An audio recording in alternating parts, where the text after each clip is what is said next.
I think managerial systems that relied upon looking over shoulders, kind of bumping into people and, oh yeah, I forgot, I need to talk to you about the Jones account.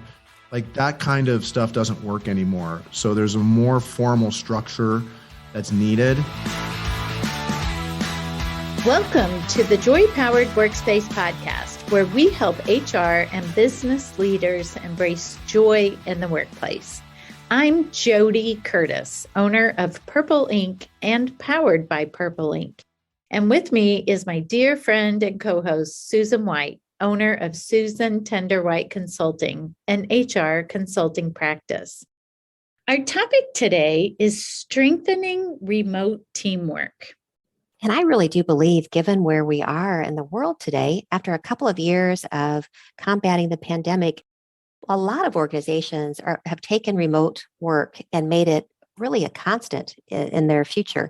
And so they're going to be having teams working remotely for a very long time and maybe forever. We need to figure out how to do it better. Totally agree. So we have a guest today to help us explore this topic even further. Ed Stevens is the founder and CEO of Preciate, a social presence platform that promotes authentic connections to accelerate business, invigorate virtual experiences, and foster culture. He is deeply committed to helping others build healthier relationships and transform meetings into memorable moments with the power of technology. In his free time, Ed loves going to the Dallas Stars hockey games. Ed, we are so glad that you're here. Can you share with us what is the biggest pain point you see for companies that have switched to remote or hybrid working arrangements? Well, I think that the biggest pain point is getting work done. How do you know what the procedures and processes are for things? Because you just can't look over your shoulder and say, hey, who approves a new hire again? Or, these kinds of things are not done. So I think managerial systems that relied upon looking over shoulders, kind of bumping into people and, oh yeah, I forgot, I need to talk to you about the Jones account. Like that kind of stuff doesn't work anymore. So there's a more formal structure that's needed. And I think that that's probably the number one thing, that how you manage remote teams is just different than how you manage an in-person team. Right. I agree. And what is social presence? And how does that help people build healthy relationships when they can't be together in person? So social presence is our platform that we're selling a lot of it right now. And what it does is it helps people to build authentic connections that accelerate business. And connections are hard to build remotely because human engagement requires me to be present as myself, but also I need to have the agency to want to be in a conversation. So when I'm let's just take a cocktail party, classic, example of socializing and building relationships. What happens there? People they walk in, they scan the room and they do a calculation of like, who do I want to go talk to and why? Oh, there's my brother, or, oh, there's that, person I'm interested in dating. And so they then kind of will move over there and they will show that person that it's important for them to talk to them and that person can see them coming. And so that agency is driven by the movement itself. And one of the things that our video platforms in the past haven't had is they haven't had the ability for users to move.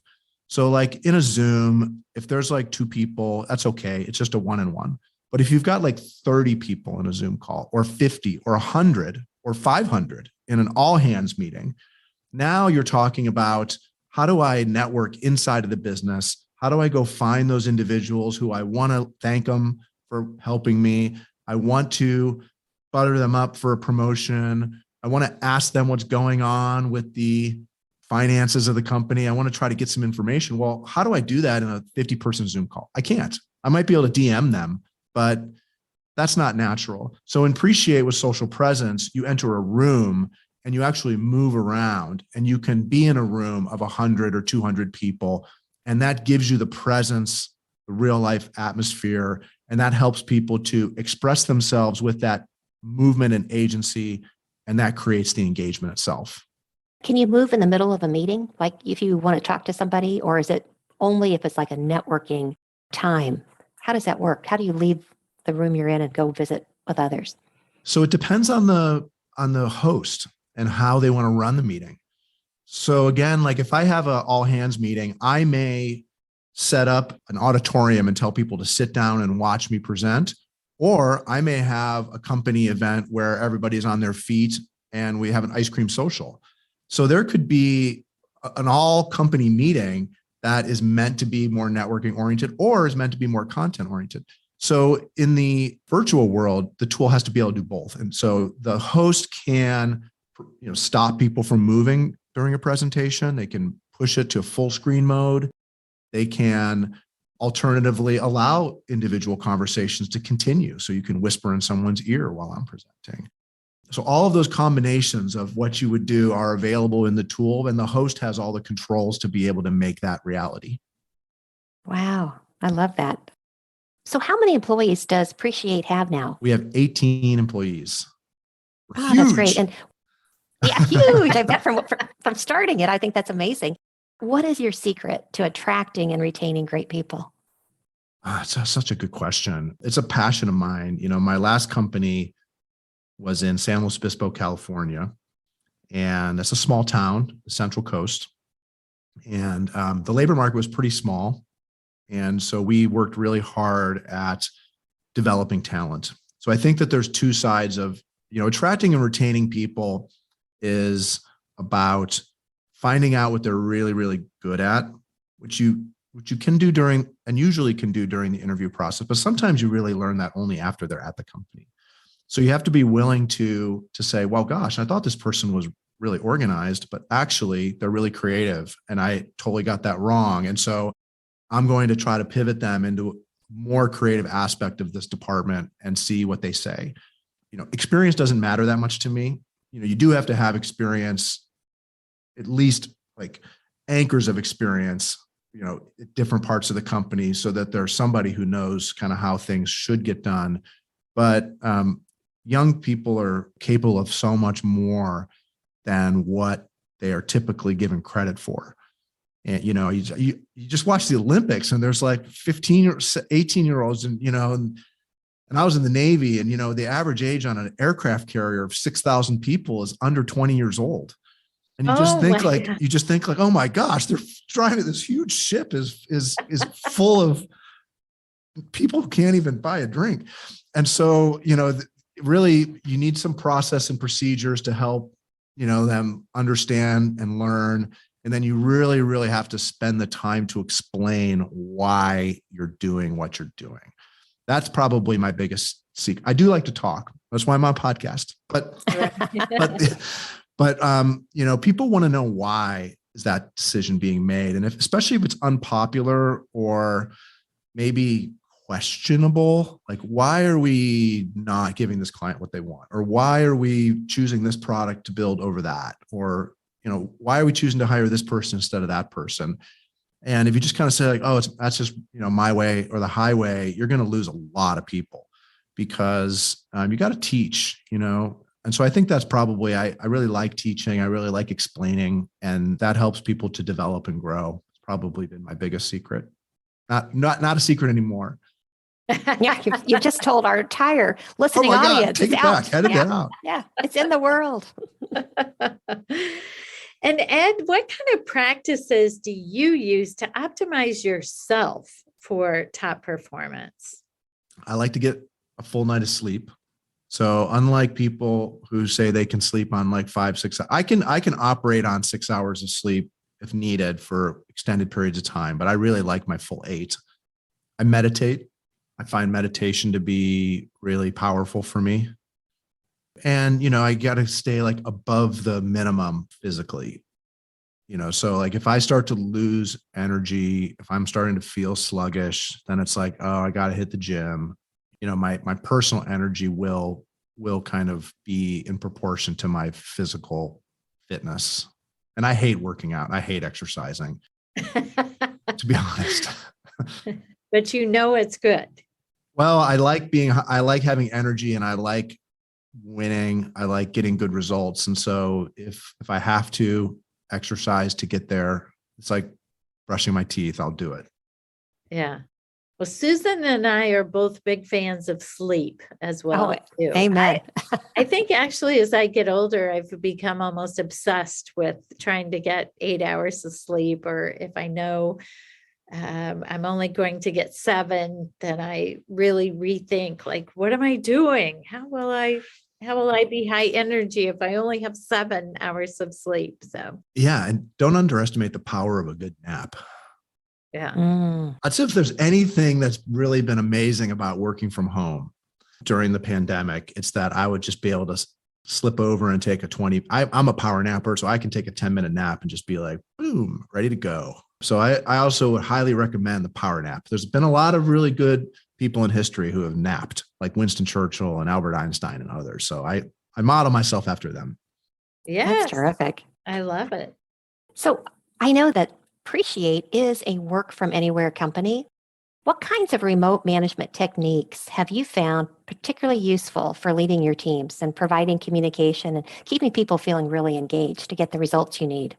Focusing on the results side rather than the social side, I would say having a process-oriented, like, task tracker. We use Jira workflows pretty actively, just as a specific example. We've also used Asana in the past. Those are tools where you can kind of like set up a project and here's all the steps, and then assign the task, and then watch the task get done and see who's working on it. And that's been a practice in engineering, software engineering, for a long time. And fortunately, I think software companies have a slight, and one of the reasons why you see so many software companies going remote is because they already have a lot of these tools in place for software building. So we just run, like, for example, our marketing team has a workflow, a form you fill out if you need a marketing request. Like, oh, I need a piece of collateral for this customer, or I need this logo. You don't email the person, you put it in the workflow, and then they receive it. They assign the task to one of the marketing people. When it's done, it says it's done. And, and that way you can kind of track how work gets done. It's painful, especially on the creative type. I am not a process driven person, but you have to, then I would say, to back that kind of thing up, you have to have process oriented people in the company. Some of the, like Darren Murph, who's like probably the most famous remote work at GitLab, the most famous remote work expert right now. He would say that, every company should have somebody whose full-time job it is to coordinate remote work and processes. 18 people, we can't really have that. But, I think when we get to 100 people, we will have somebody whose full-time job it is just to manage those things and make sure they're in place and keep it going. So you just have to be a little more structured, which is honestly challenging, when you're in a startup, or if you want to innovate fast, or if you have a creative business, it's hard to balance that, like, need for structure with the need for creativity. I think that's the hardest part of the remote work side of it. Yeah. That structure is difficult for me too, because I kind of like to go with the flow and do my own thing. But I am using a project tool right now for a nonprofit group that I work with. And it really is powerful to be able to look at all the tasks out there. And I think you said it, to sort of see the magic of the task being completed and how it all comes together. And everyone can see the status of other people along the way, which is good as well. Yeah. Well, if whatever it takes, wherever you find the motivation to turn into that, more process oriented person, you got to try to find it. It's, you may be a creative type like me, and, that's just always going to be a challenge. And you just have to realize that those kinds of activities are going to take more of your energy. And, anything that you're not really natural at or really good at is just going to take more energy. That's things you're natural at practically give you energy, right? So like for me, creative work gives me energy, whereas like the process work drains my energy. And that gets back to a full night of sleep. You need to have all your energy to do all the things you have to do in life that drain it. Mm-hmm. So speaking of draining your energy, Susan and I like to talk to people about finding joy in their work and in the workspace. What do you think some people are doing, whether it be people in your own office or clients or just research you read, that people are doing with regards to remote work that might literally just suck the joy out of their work? Well, I think trying to have complicated conversations by email is the first thing that comes to my mind. Yeah. That's a good one. There's probably nothing more draining than trying to like craft the perfect tone for replying to someone. And like anytime I find myself taking a long time to draft an email, I try to just stop myself and say, no, all them. Yes. Save yourself. Yeah. Save yourself, save your time. That's terrible. Definitely. I think that, distractions are the biggest kind of problem because no one's really watching you. You're not in the office. You don't have that social pressure to kind of like not check, your phone. Like if you're at the office and you're kind of just like checking your Facebook, you're probably going to be at least aware that other people are watching you do that. But at home, no one's watching you do that. So I think for me, at least, as a pretty distractible person, meditation's been like the opposite of that. So if you find yourself being distracted, which I do think drains energy, to your question, like when you find yourself like after a day, like, God, I just didn't get anything, it's a low productivity day, that really makes you feel bad about yourself. And then you can kind of identify like, man, I was just bouncing around. And I'm not talking about meditation, like to try to reduce anxiety or to try to isolate yourself from the world. That's kind of like the calm and headspace and the anti-anxiety. That is a component of meditation, but I don't really find that to be the solution. I think the more mindfulness sort of side of it, where you are really training your brain to pay attention to what you're paying attention to. And typically that meditation will be something like close your eyes and like just listen to yourself breathing and just pay attention to your breath. It's usually the entry point for that. And so you learn how to pay attention to your breath and not to other things that are happening. And then you can learn to pay attention to what you're paying attention to. I don't know. That's a little bit out there, but that actually, practically speaking, it makes a big difference. Yeah. I need to try that more often. I think the key is to understand the difference between that kind of like anti-anxiety type of meditation where it's like, oh, you're very calm, it's peaceful. This is like it's really more just about, I like more of a Sam Harris kind of guy than I am like a Headspace or a Calm. Sam Harris is more of the training your brain to pay attention to what you're paying attention to. And then you can catch yourself like, oh, I'm actually paying attention to the wrong thing right now. So I need to redirect myself. But it's like, forget it. I mean, maybe like the yogis become a master of that, but a normal person is just like, forget about it. You're always paying attention to something. Shouldn't be. Do you think that's true? I do think that's true. I think it's very true. Yes. Ed, thank you so much for coming today and talking to us. How can our listeners reach you? Well, you can catch me at Twitter. It's EA Stevens with a V. EA Stevens is my Twitter handle. And that's probably the best place. You can DM me there. And then also, Preciate.com is where we, have our stuff. You can always find me through that vehicle as well. So yeah, it's actually been fun to talk to you. Thank you for those thoughtful questions and wish you the best. Well, thank you. Same to you. And we will put your contact information in our show notes as well, so people can find you. So cool. JoDee, we have a listener question today. How do you have a fairness discussion with your employees when you have a certain percentage that must work in the office full-time because of the nature of their jobs and others who can work remotely? This difference in treatment can create fairness questions and bring up issues. Yeah. Well, Susan, I've told my kids for years that life is not fair. My mother said that too. Yeah. It's a tough pill to swallow. I get It it. is. It is. And I think it's especially hard with this particular question, right? People who work on the front lines at a bank or at a hospital or bagging groceries or whatever the role might be, any level of the organization. It is a tough one and it's just not going to work for everyone. I've some of our clients have ask everyone to work in the office because they didn't think it was fair that some could and some couldn't. Some of our clients have a lot of people who are working every day in the office and still allow other people to work remotely. So I see all different kinds of scenarios.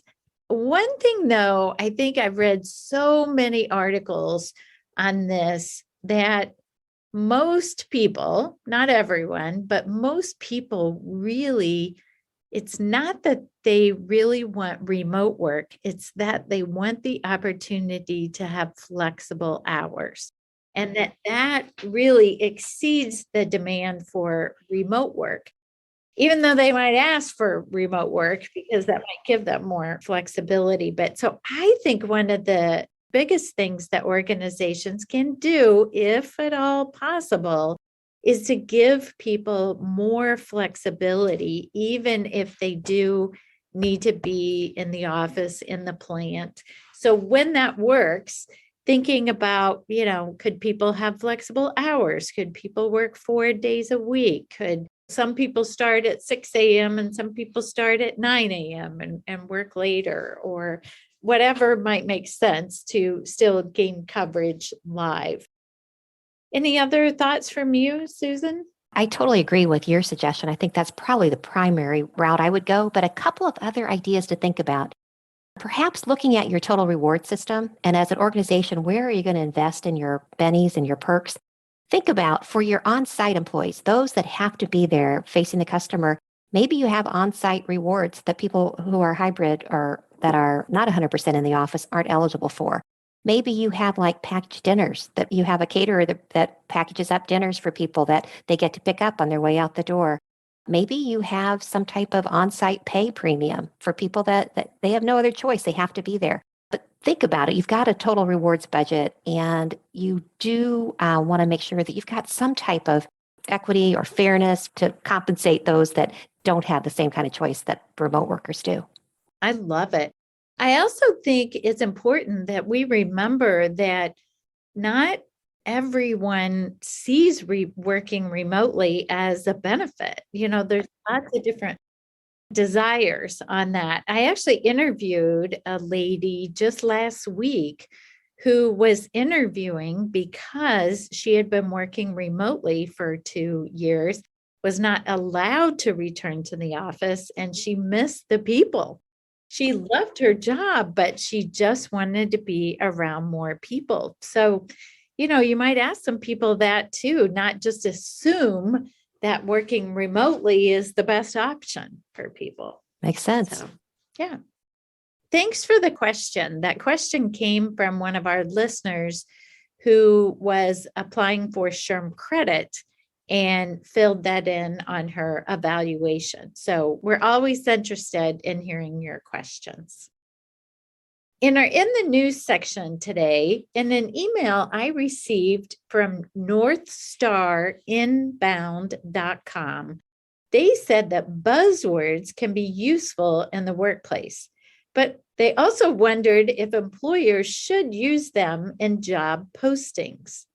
Preply surveyed 1,500 American workers to better understand the effect that language like this can have on the application process and found that it can make a difference. So let's review some of their key takeaways.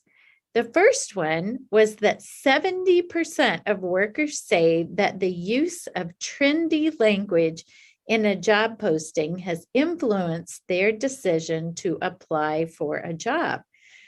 Maybe it encouraged them to apply because they liked the trendy language, and maybe It encouraged them not to apply because they were turned off by the trendy language. So, what they found actually was that 20% of workers decided not to apply for a job due to business related buzzwords. Yeah, so you really do want to understand that before you put in the trending language, right? Right. And some of those terms they found most likely to be red flags for job seekers included rock star, wears many hats, thick skin. Oh dear, you say thick skin. All I think of is they're going to be saying mean things. Right. Me too. Work hard, play hard, or schedule TBD. Oh dear, that TBD could be whatever we need on a given day, right? Yes. I don't know that I put any of those in a job posting, but I could tell you I've said every single one of those buzzwords. So. I bet. The terms least likely to be red flags: proactive, empower, leverage, perks and benefits, and proven track record. So those might be words that you consider keeping in your job postings. Right. I like it. So thank you for joining us today, and tune in next time. Make it a joy-powered day. If you would like SHRM recertification credit for listening to this podcast, please visit getjoypowered.com/SHRM. You'll find an evaluation of the podcast, and once you complete the evaluation, you will see the SHRM recertification credit code and a link to a proof of participation certificate. Again, that's getjoypowered.com/SHRM. Thank you for listening, and thanks for your dedication to the HR profession. Thank you for listening. If you liked the show, please tell your friends about it and let us know what you think by rating and reviewing us on Apple Podcasts. You can learn more about Joy Powered at getjoypowered.com. Check out the Joy Powered shop, where you can order our books, journals, and other items that power our joy at getjoypowered.com/shop. We're at Joy Powered on Facebook, LinkedIn, Instagram, and Twitter, and you can email us at joypowered@gmail.com. We hope you tune in next time. Make it a joy-powered day.